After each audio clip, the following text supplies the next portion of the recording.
Inilah sejarah asal-usul surah Al-Fatihah dan keutamaannya yang jarang umat Islam ketahui. Pernahkah kalian merenungi makna di balik surah yang setiap hari kita baca dalam solat? Surah Al-Fatihah bukan hanya sekadar bacaan wajib. Di baliknya ternyata tersimpan sejarah luar biasa, keajaiban yang menakjubkan, dan keutamaan yang tak terhingga.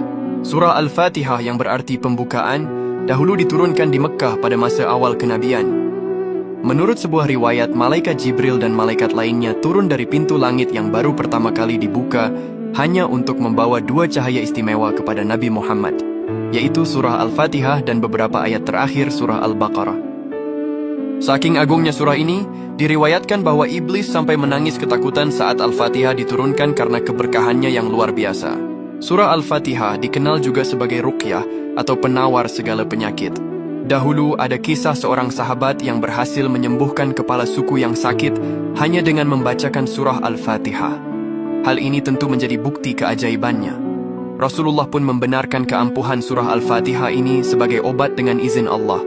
Surah Al-Fatihah adalah ringkasan dari seluruh isi Al-Quran dan kitab-kitab suci sebelumnya.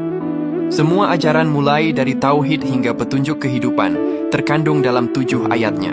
Di dalam solat, setiap kali kita membaca Al-Fatihah, kita sebenarnya sedang berdialog langsung dengan Allah.